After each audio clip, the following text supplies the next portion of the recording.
근데 이런 금융투자는 그냥 바로 해볼 수 있어요. 100만 원만 있어도 되기 때문에. 그리고 나중에 상가 투자를 하시더라도 이런 금융투자를 병행하셔야 돼요.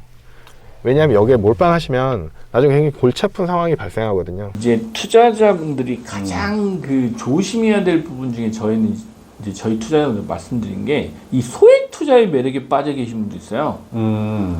저희 이제 투자자들한테 그렇게 말씀드려요. 싼 게 비지떡이다.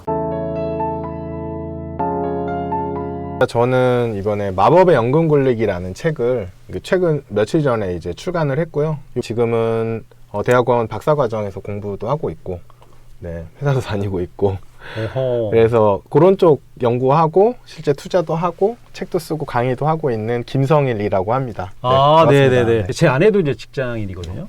뭐 물론 주식 투자를 조금 하고 있고, 근데 50대예요, 똑같이. 그러다 보니까 이 일을 언제까지 할지 정해져 있지 않잖아요. 회사가 어떻게 될지도 모르고. 그쵸. 불안하잖아요, 미래가. 그래서 이제 계속 그거에 대해서 상가 주택을 사서 월세를 받는 거를 계속 이제 고민하고 알아보는데, 상가 주택은 목돈이 엄청난 큰 돈이 들어가잖아요. 그렇죠, 그렇죠. 그러니까 그 돈이 없는 거예요. 네. 그러다 보니까 고민만 하고 있고. 그러니까 부동산 상가 주택을 통한 임대소득 이거와 ETF를 통한 뭐 배당을 받는다거나 뭐 이런 방법 어느 게 좀 좋다고 생각하세요? 네, 5060한테. 네네. 네. 5060 분들이 가장 많이 이걸 고민하세요. 그렇죠. 왜냐면 생각보다 목돈이 좀 모여 있거든요. 왜냐면 직장 생활 한 20년, 30년 하셔가지고 목돈이 좀 있어요. 뭐 작은 분들은 뭐 몇천만 원, 1억 있고, 좀 많은 분들은 3, 4억 있는 분도 있고, 거기에다가 내가 퇴직할 때 퇴직금 나올 거 약간 계산해 보면, 이거 한번 트라이 해볼까 말까. 되게 많으시고, 실제로 하신 분도 많고. 근데 이제 저는 이게 상가가 좋냐, 아니면 뭐 상가 주택이 좋냐, 아니면 아파트 월세가 좋냐, 빌라 좋냐, 아니면 이런 금융투자가 좋냐, 이렇게 여러 가지 방법을 물어볼 수 있잖아요. 가장 좋은 건 없다고 생각해요. 없어요? 네네. 가장 좋은 건 없는데 내가 실천을 할 수 있는 게 뭐냐, 이걸 찾는 게 중요하다고 보거든요. 예를 들어서 아버지가 부동산도 하시고 상가도 몇 개 하시고, 그래서 내가 거기 관리도 해봤다. 예, 월세도 받으러 다녀보고 건물 화장실 청소도 해봤다 라고 이런 이제 접근할 수 있는 통로가 있으면 그걸 검토해 볼 필요가 있죠. 그러네요. 물어본 선생님이 있잖아요. 네, 적성하고도 적성은 맞아야 돼요. 그러니까 적성이 맞아야 되잖아요. 네. 왜냐하면 이제 어떤 분들은 만약에 상가를 하면, 제 친구 사례를 들면 원룸이랑 상가랑 같이 있는 건물을 해요. 근데 그 친구는 생각보다 돈이 안 돼서 화장실 청소, 계단 청소를 다 자기가 한대요. 비용 아끼려고. 그리고 이제 세입자들이 한 9시, 10시면 전화 온대요. 뭐 수도가 고장났다, 뭐가 문제가 있다, 가슴이 두근두근 한다고 하더라고요. 맞아요. 그런 성격이신 분들은 이게 안 맞는 거예요, 자기랑. 그렇죠. 특히 겨울에 파이프 얼고 소발 얼고 막 위에 지붕에 물 새고 막 이러면 다 해줘야 되잖아요. 네. 다 AS를 해줘야 되는데, 저도 그런 거랑 좀 안 맞는 스타일이에요. 저도 안 맞아요. 사람들 만나서 가격 협상하고 흥정하고 또 싸워야 되잖아요. 네. 어느 순간에는 싸워야 돼요. 왜냐하면 모든 세입자가 착하진 않거든요. 그리고 세입자가 원래 착했던 사람이라도 장사가 안 되잖아요. 그러면 이게 한없이 좋게 집주인한테 월세를 주거나 할 수가 없어요. 결국은 그런 상황이 생기면 문을 강제로 열 수도 없잖아요. 그럼 이사비 주고 이제 내보내야 되고, 뭐 이런 골치 아픈 일들이 굉장히 많은데, 되게 중요한 통계 중에 하나가 전국 상가 공실률이라는 게 있어요. 상가가 제일 위험한 게 공실이거든요. 그렇죠. 네, 안 들어오면 그만이니까. 요 1분기 같은 경우에 전국 상가 평균으로 13.3%. 2023년이요? 네, 올해 1분기. 그러면 상가 10개 중에 하나는 공실이에요. 근데 사람들이 어떻게 생각하냐면, 내가 산 건 괜찮을 거야. 그리고 이제 나한테 상가를 판 사람, 내 전주인, 그 다음에 공인중개사는 이제 저한테 이걸 매매를 체결해야 되잖아요. 그 좋은 점만 말하죠. 그렇죠. 네, 신축인 경우에도 많죠. 지금 분양하는 것도 마찬가지. 여기 입지가 너무 좋아가지고 다 나간다. 자기가 보기에도 좋은데, 재밌는 게 뭐냐면 가장 입지가 좋은 1층이라든지 2층 앞쪽이 나가도 뒤쪽은 또 안 나가 버리거든요. 그러니까 그 동네 입지는 좋은 건 맞는데 내가 산 상가는 안 좋은 것일 수 있어요. 그래서 실제로 그렇게 해서 1억씩 손해보고 팔고 나오시는 분들도 있고, 또 상가가 또 문제가 뭐냐면 임대를 좀 낮춰서 줄 수가 없어요. 실제로 운영하는 사람들한테 들어보면 10% 20% 낮춰서 내주고 싶은데 그게 가격이 돼버리고, 그 가격에서 2년 썼다가 또 4년이 되고, 뭐 이런 여러 가지 복잡한 문제가 있어서 낮춰서 내고 싶어도 할 수가 없다 하더라고요. 그래서 굉장히 어려운 투자가 되거든요. 그 친구분은 그러면은 아직 그 화재 청소하고 이거를 하고 계신가요? 힘드시지만 계속 하고 있고 맞벌이도 하고 있어요. 뭐 앞으로는 네, 생각처럼 네. 마진이 안 남는 거죠. 안 남는데도 어쩔 수 없이 할 수밖에 없는. 네, 이게 지어놨으니까 대출도 많이 받았고, 네, 대출 없이 들어가는 사람 별로 없잖아요.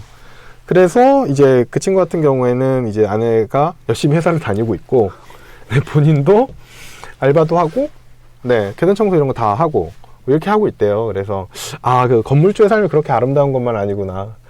근데 겉으로 볼 때는 이제 되게 좋은 얘기만 들리잖아요. 왜냐하면 항상 안 좋은 얘기를 잘 안 하니까. 그래서 덜컥 들어가면 굉장히 위험하고, 만약에 이제 상가를 하고 싶으면 정말 그런 얘기 있잖아요. 은퇴 후에 커피숍을 하고 싶으면 커피숍에 가서 일해보라고. 맞아요. 주말 시간 이용해서든 뭘 하든 그걸 해봐야지 알거든요. 그래서 덜렁 공인중개사가 말해준 뭐 3억 있으면 된다 이런 얘기 듣고 3억만 만들면 되겠지라고 생각하면 굉장히 위험해지는데, 그리고 이런 상가나 아파트 같은 부동산 같은 경우가 매도를 하고 싶을 때 매도가 잘 안 돼요. 장사가 잘 되면 나도 매도 안 할 거고, 장사가 안 되니까 매도를 하고 싶은데 우리 상가만 안 되는 게 아니거든요. 대부분 옆에도 다 안 될 거란 말이에요. 그 동네 상가가 다 안 좋아지는 거죠. 이거 탈출하기가 너무 어려운 상황이 돼버려서 크게 손실 봐야 되거나 손실을 봐도 탈출 못하는 경우들이 있어요. 유동화가 안 되는 거잖아요. 이런 단점에 비해서 이제 ETF를 이용한 금융상품 투자 같은 경우에는 너무 유동성이 좋죠. 언제든지 팔 수 있거든요. 주식 같은 경우에는 뭐 삼성전자에 그런 문제가 없지만 소형주 같은 경우는 팔고 싶은데 못 팔아요. 아무도 안 사주면. 그래서 가격이 계속 하락하는 걸 눈으로 그냥 보고 있어야 되거든요. ETF에는 유동성 공급자라는 제도가 있어서 사고 싶으면 항상 살 수 있고 팔고 싶으면 항상 팔 수가 있어요. 반대쪽에서 그걸 해줘요. 그게 제도적으로 정착이 돼 있어서 굉장히 유리한 점이 있어서 그거에 비하면 이게 훨씬 쉽고, 그리고 이거 소액으로 가능해요. 그리고 아까도 말씀드렸지만 커피숍을 하고 싶으면 알바부터 하고, 치킨집 하고 싶어도 가서 뭐라도 해봐야 된다 라는 얘기가 있듯이 상가도 마찬가지거든요. 덜렁 사면 알아서 뭐 세입자가 알아서 다 월세 주고 이런 게 아니고, 세입자 찾으러 다녀야 되고 막 이런 여러 가지 일들이 있어요. 그걸 해볼 수 있으면 간접적으로든 해보고 나서 이제 의사결정 해도 되잖아요. 그렇죠. 근데 이게 해보기가 어렵잖아요. 누가 가르쳐 주는 것도 아니고. 근데 이런 금융투자는 그냥 바로 해볼 수 있어요. 100만 원만 있어도 되기 때문에. 그리고 나중에 상가 투자를 하시더라도 이런 금융투자를 병행하셔야 돼요. 왜냐하면 여기에 몰빵하시면 나중에 굉장히 골치 아픈 상황이 발생하거든요. 그렇죠. 급전이 필요하거나 할 때 뭐 이런 경우들. 그래서 금융투자를 항상 병행하셔야 되고, 부자들도 똑같아요. 뭐 부동산 부자, 뭐 건물 부자들 있잖아요. 그분들 100%를 다 건물로 갖고 있는 게 아니에요. 부동산이 50%면 금융자산도 50%. 뭐 비율은 조금씩 다르겠지만 이런 식으로 해서 이제 전체 자산 자체도 좀 나눠놔야 되거든요. 그러면 이제 지금 당장 직장 생활 하면서 바쁘잖아요. 그러면 당장 공부할 수 있고 경험해 볼 수 있는 건 이런 ETF 이용한 금융 투자를 먼저 해보면 되죠. 그래서 이 최소한 감은 익혀야 되거든요. 네. 그리고 이제 뭐 ETF 공부해야 돼? 막 이러고 막 주식 채권 막 금 달러 이런 거 하면 이제 머리 아플 수 있는데, 상가 공부보단 훨씬 쉬우실 겁니다. 네. 근데 이것도 알아야 되고 이것도 알아야 돼요. 저도 이제 당연히 투자에 관심이 많으니까 상가나 아파트 같은 것도 이제 많이 공부를 하거든요. 공부를 하는데 실제로 액션하기가 어려워요. 이제 너무 목돈 들고 발품을 엄청 팔아야 되잖아요. 그렇죠. 근데 보통은 자기 동네만 보거든요. 자기 동네 상가가 제일 좋은 건 절대 아니잖아요. 예, 저기 뭐 어디 전라도든 어디 강원도에 있는 상가 더 좋을 수도 있는데 그건 안 보고 그냥 내가 다니는 길에 있는 이거 막 이런 식으로 접근하니까 투자 결정이 잘못될 가능성이 좀 많죠. 되게 중요한 말씀이신 것 같아요. 제 아내도 보면은 상가 건물을 이 동네에서만 보고 아 저거 좋다, 저거 얼마지? 이렇게 따져보고 너무 비싸네. 그러면은 딴 데 알아볼까? 뭐 이렇게 아니면은 뭐 언제 저 건물이 이제 금액이 좀 떨어질 때를 기다렸다가 살까? 뭐 이렇게 고민만 하고 있고 네. 아까 말씀하신 액션을 안 취하죠. 네, 액션 하기가 너무 어려워서. 그러니까 그래서 ETF를 투자하는 이 공부를 해라, 금융공부를 하면서 이 말은 조금 제 아내가 꼭 좀 들어봤으면 좋겠네요. 이게 이제 어떤 거랑 또 비슷하냐면 연금도 월세처럼 받을 수가 있거든요. 네네네. 네, 돈을 쌓아놨으면 한 달에 300이면 300 그냥 차셨으면 돼요. 네, 연금 수령으로 해서 찾았으면 되는데 여기서 뭐 예금으로 쌓아가지고 건물을 한 번에 딱 사는 거랑 이거는 이제 벽돌 하나씩 놓는 거랑 비슷해요. 건물을 계속 짓는 거예요. 그렇죠. 내가 1층짜리 건물을 지으면 한 달에 100만 원씩 나오는 거고 2층을 지으면 한 달에 200씩 나오는 거거든요. 그러면 내가 매달 입금하는 거 혹은 매년 입금하는 게 이 슬레이트 하나, 벽 하나씩 들어가는 거예요. 저는 방 한두 개는 된 것 같아요. 네. 네, 그럼 대충 얼마 정도 나올 것 같고 그러면 그럼 내가 이렇게 준비해서 이렇게 되는구나.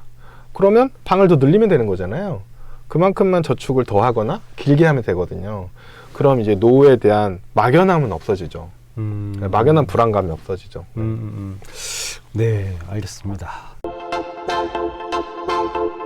네, 안녕하십니까. 유튜브 빌딩의 신 채널로 활동하고 있는 정인부동산그룹의 박준현 대표입니다. 저희 회사 같은 경우는 이제 부동산 관련해서 그 토탈 서비스라고 표현을 하는데 원스톱 서비스입니다.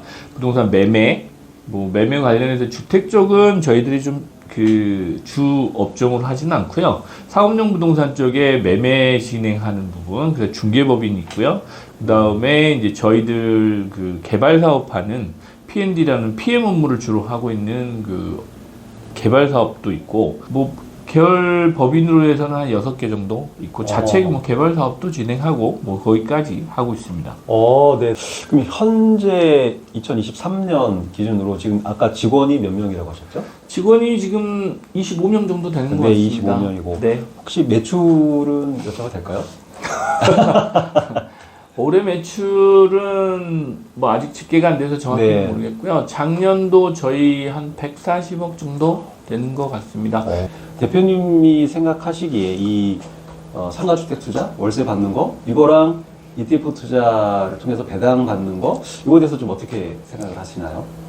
이렇게 말하면 저 또 금융권에 계신 분들 저한테 욕하실 것 같은데 제가 그저께 저녁에 이제 그 신한투금이죠? 신한 쪽에 계신 그 펀드 매니저 부부하고 이제 저녁을 오래되셨어요. 저희 네. 투자자분인데 남편분이 이제 펀드 매니저시고 유명한 펀드 매니저입니다. 최근에 이제 그 채권하고 ETF하고 이런 쪽에 하시는 분인데 네. 그분은 이제 이미 몇 년 전부터 건물 투자로 사모님이 하세요. 아주 공격적으로 하시는 분인데 기본적으로 저는 이제 저도 이게 이제 연식이 있으니까 금융상품에 투자라는 걸 많이 해보시잖아요. 예를 들면 가장 지금 직장인들이 많이 하시는 게 퇴직연금, IRP, 그 다음에 여러분들 아까 말씀하신 펀드 하신다고 네. 저 ETF 투자 좀 많이 하시죠. 그 다음에 주식연계증권 해가지고 채권 투자까지 요즘에는 많이 하시는 분들도 계시는 것 같은데 전 기본적으로 금융상품이라고 할까요? 어제 이제 저희 보험 쪽에도 와서 말씀하시는 분도 있는데 이게 결국 제 돈 가지고 저희들 돈 가지고 금융사가 먹고 사는 거잖아요. 그러면 현실적으로 잘 생각해 보면 파이는 딱 요만큼 정해져 있는데 그 파이를 가지고 사업을 하는 사람들은 그게 자산이 늘어나지 않으면 절대 먹고 살 수 없는 구조잖아요. 그럼 내 돈 가지고 저 사람들이 먹고 사는데 내가 얼마나 벌겠냐라는 생각을 저는 하거든요. 노후가 되실수록 저는 그 말씀 드립니다. 금융 쪽에는 예금 빼고는 믿을 거 별로 없다. 부동산은 기본적으로 안전자산입니다. 금융자산보다 훨씬 안전합니다. 기본적으로. 그래서 부동산은 안전자산이라는 그 이유가 있어서 여러분들이 대부분 아파트나 이런 부분 투자를 하시는데 이제는 그 안전자산도 선별적으로 투자를 하셔야 되는 그래야 자산을 좀 늘리실 수 있는 시대가 왔다라고 저는 표현을 해요. 그래서 저희 투자자분들은 입지, 지역, 뭐 선별적인 상품 이런 것마저도 정말 이제는 좀 공부를 하셔야 됩니다. 그냥 막연히 아파트를 사놓고 나면 오른다라는 시대는 지났다라고 저는 누차 표현하는데 정말 리스크 많이 있습니다. 그래서 금융상품은 더더욱 부동산보다 위험하고요. 또 부동산 상품 중에도 이제는 아파트 투자는 조금 더 고려를 해보셔야 된다. 그래서 아까 이제 빌라 말씀하셨잖아요. 네. 빌라는 사실은 보유하고 계신 기간에는 그 건물에서 나오는 수익을 가지고 유지를 하시는 거지만 궁극에는 땅을 사시는 겁니다. 네. 땅을 사시는 거기 때문에 그 땅의 가치는 우리나라가 어찌됐건 매년 일정 부분 경제가 성장하는 국가이기 때문에 그 성장률만큼은 지가가 오르고 있거든요. 그럼 내 자산이 최소한 은행 금리보다는 더 오르고 있다라고 생각하시는 게 편하실 겁니다. 그래서 그 노후에 자산이 줄지 않으려면 땅을 가지고 있는 부동산 자산을 확보를 해 놓으시는 게 안전 자산이다라고 저는 표현하고 싶습니다. 그래도 시장 그 금리보다 훨씬 많은 수익을 거두실 수 있을 거예요.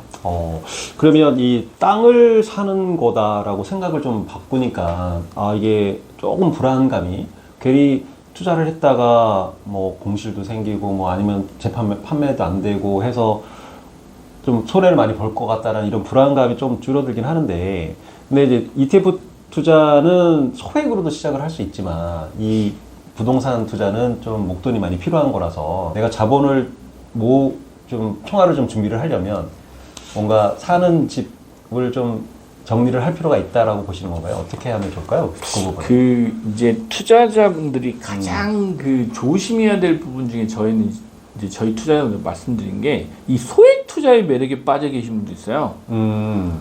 저희 이제 투자자들한테 그렇게 말씀드려요. 싼 게 비지떡이다. 그 네. 가랑비에 옷 젖는다고 그러죠? 네. 저희 가랑비에 옷 젖는다고 보시면 저희 주식 많이 하잖아요. 주식을 하는 이유가 뭐냐면 저희 개인 투자자들이 그냥 그 10만 원이어도 삼성전자 주식을 살 수 있어서 투자하는 거거든요. 네, 그렇죠. 네. 그 결국은 내 돈이잖아요. 내 돈이 뭐 1,000만 원이든 1억이든 10억이든 간에 다 내 돈인데 이게 소액은 사람들이 그 내 주머니에서 나가는 거에 대한 부담이 없어요. 소액으로 들어가셔서 여러분들 뭐 2천만 원, 3천만 원에 오피스텔 막 사가지고 그 하셔서 요즘에 곡소리 나시는 분들 많잖아요. 상가도 마찬가지잖아요. 상가 분양시장 가서 보시면 작년에 뭐 지산센터 그렇게 하지 마시라고 해도 하시는 분이 있던데 그 지산센터나 오피스텔 상가를 가시는 이유가 뭔가요? 부동산에서 소액 투자에서 가시는 거예요. 그렇죠. 가서 계약금 1,000만 원, 청약금 500만 원이면 그 계약해 줍니다라고 하니까 부담을 안 느끼세요. 그리고 이제 그게 다 대출로 연결돼 있어서 그리고 나중에 이제 임대 놓으면 임대 수익률이 뭐 3% 5% 됩니다 이러시니까 그렇거든요. 그래서 저는 이 소액이라고 하는 말을 그렇게 좋아하지 않습니다. 가치를 보고 투자를 하시는 거지 금액을 보고 투자를 하는 거는 그건 투자가 아니라고 저는 생각하는 그 투자 마인드거든요. 이 채널이 은퇴하시는 분들이 많이 보시는 채널이니까 네, 그렇습니다. 은퇴하시는 분들은 정말 투자에 대한 어떤 공부를 좀 하셨으면 좋겠어요. 마인드부터 다시 정립을 좀 하시고 그 이런 생각들도 좀 변화를 좀 가지셔서 하셨으면 좋겠다라는 생각이 좀 듭니다. 네, 뭐 그 자세한 말씀을 해주셔서 네, 정리가 된 것 같은데 그래도 은퇴직을 하시는 50대, 60대이신 분들이 상가 투자나 뭐 부동산 이런 투자를 할 때 이런 거 좀 주의해라 라고 좀 정리를 한번 이렇게 해주시면 감사하겠습니다. 상가도 그렇고 오피스텔도 그렇고 신도시 쪽에 일단 투자하시는 거는 그 아주 저는 반대하는 입장입니다. 왜냐하면 이제 그 부동산 자산의 가격이 실제로 입지하고 수요가 있어야 뭐 공급이 아니고 수요입니다. 근데 요즘에는 상가도 그렇고 오피스텔이나 이런 소액 투자하시는 분들이 그 공급이 많은 쪽에 가서 이제 싸니까 그쪽에 눈을 자꾸 돌리세요.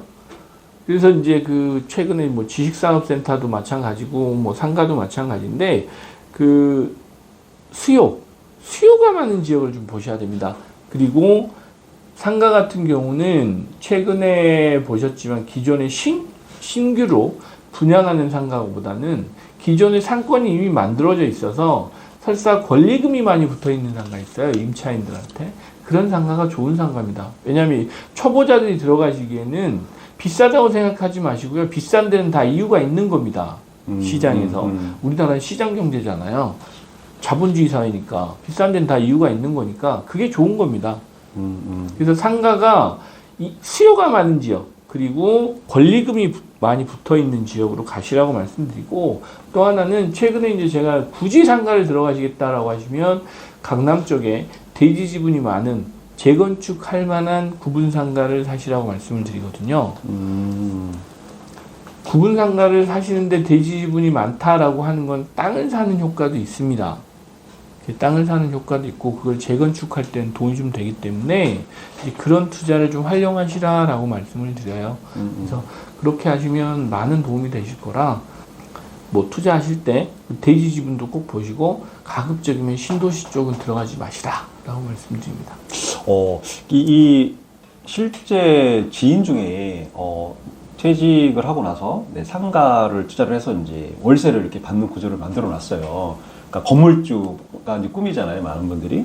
근데 실제로 막상 하다 보니까 대출을 끼고 샀으니까 이 매달 들어오는 이자 부담에, 그래서 본인이 직접 계단 청소도 하고 화장실 청소도 하고 네. 하다 보니까 이게 무슨 경제적 자유냐. 내가 맨날 여기에 묶여갖고 그 월세 안 내시는 분들 쫓아다니면서 언제 주실 거예요, 이렇게 하소연하는 지인분이 있는데, 이 성격하고도 좀 맞는 부분이 좀 필요하지 않을까요? 어떻게 생각하세요, 그 부분은? 저희 제가 이제 제 유튜브에 하도 이분 얘기를 많이 해가지고 많은 분들이 알고 계신 분이 있는데요. 네. 이분이 이제 은행을 다니셨어요. 은행을 다니셔서 시티은행을 다니셨는데 까놓고 얘기하지.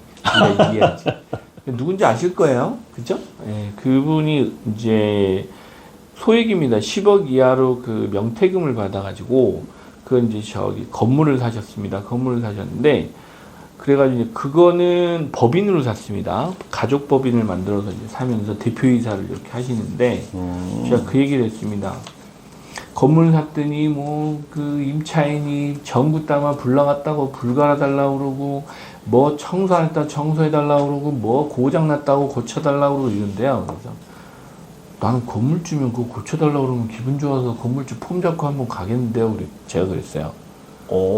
아니 건물주가 청소하는 게 뭐, 아니 건물주가, 청소부가 청소하면 폼이 안 나지만 건물주가 청소하면 누가 뭐라고 안 해요. 그러지 않을까요? 아니 집주인이, 예를 들면 집주인이 내가 아파트 뭐 오피스텔을 들고 있는데 오피스텔 그 건물주가 앞에 내 건물이니까 앞에 청소를 싹 한단 말이에요. 저는 멋있어 보이던데요. 건물주는 폼이 납니다. 일단 이 아우라가 있어요. 그리고 또 하나, 제가 그분한테 말씀드렸던 거 있어요. 아니 건물주라고는 하지만 그럼 뭐 하실 거냐고. 그럼 뒷짐지고 나 건물주에 이거 하고 싶어서 건물을 사신 거 아니다. 그리고 일을 해야죠 라고 했고, 또 하나는 아니 은행 다닌다고 한 달에 600만원 700만원 1년 연봉 1억 5천 받아봐야, 근데 거기서 그 한 달 1,000만 원도 안 되는 월급 받으시려고 아침 꼭두새벽 일어나가지고 밤늦게까지 일하고 밤엔 또 술 먹어가면서 접대하고 이러셨을 텐데 지금은 그건 아니지 않냐. 근데 사람이 개구리 올챙이 시장을 모릅니다. 그렇죠. 그쵸? 네. 왜냐면 건물주 됐으니까 꼭 뒷짐지고 사실 줄 아나 봐. 그래서 제가 그 얘기했어요. 아니 해봐야 하루에 한 2시간 가가지고 그 뭐 우편물 짓고 애들 불편하다고 그러면 잠깐 이렇게 봐주는데 그게 뭐 귀찮다고. 그것도 건물주잖냐고. 건물주가 가서 애들 이렇게 다독여주고 뭐 임차인들 좀 애로사항 있으면 좀 봐주고 하면 멋있어 보이지 않냐고. 뭐 하루에 2시간 일하는 것도 못하겠다고 하시면 재벌되셔야죠. 그렇지. 그 대표님. 제가 좀 까칠까칠합니다. 네네네네. 속 시원하게 말씀을 해주셨네요. 네. 근데 실제 주변에 건물주이신 분들 많이 보셨을 거 아니에요? 네. 그분들도. 보셨어가 아니고 대부분 건물주세요. 네네네. 그분들도 실제로 그렇게 본인들이 직접 청소할 때는 청소도 하시고 이렇게 하고 계신가요? 이제 건물주별로 틀린데 아까 방금 전에 말씀드렸던 그분한테는 딱 6개월만 하시라고 그랬어요. 그렇게. 지금은 안 하십니다. 초반에만. 예, 왜냐하면 건물주가 뭔지도 모르시기 때문에 건물을 어떻게 관리해야 되는지는 알아야 일을 시킬 수 있잖아요. 그런 또 숨은 의도가 있으셨구나. 그래서 이제 그 처음에 뭐 관리인을 들이니 많이 하는데 거기서 한 달에 이제 임대료죠. 임대료가 한 2,400만 들어오니까 그때는 이자 내고도 좀 남았어요. 그러니까 여유가 생기셔서 뭐 해외여행도 다니고 요즘 하시는데 그분 같은 경우는 그래서 그래도 해보시라고 했어요. 진짜 접점에서 뭘 고장 나고 어디가 뭐가 붙어 있는지를 알아야 제가 뭐 돈 주고 시켜도 저 사람이 제대로 하는지 안 하는지를 할 수 있잖아요. 아, 그러네요. 그래서 이제 그걸 하시라고 그래서 한 6개월 하니까 아 이제 나도 할 수 있어 이러시길래 이제는 하지 마세요 그랬어요. 왜냐면 그 실제로 건물주가 또 임차인이라고 아까 말씀하셨잖아요. 접점에서 자꾸 부딪히면 별로 좋은 일이 없습니다. 무슨 얘기냐? 임대료 올려주세요. 그러면 아 힘들어요, 어려워요, 뭐 이래가면서 또 임차인 죽는 소리 하면 못 올립니다. 그래서 꼭 관리인 쓰시라고 그래요. 선을 좀 약간 걷는 네. 필요도 있겠네요. 그렇죠. 그게 이제 직접 관리를 하는 이런 또 전문적인 부분도 분명히 있기 때문에 그런 데까지 너무 소탐 대실하지 마시라고 그러죠. 관리비 얼마 나가는 거 가지고 그런 건데 또 너무 연연하지 마시고 그건 나누시라고 말씀을 드립니다. 꼭 필요합니다. 그런 부분은. 아, 네네. 알겠습니다.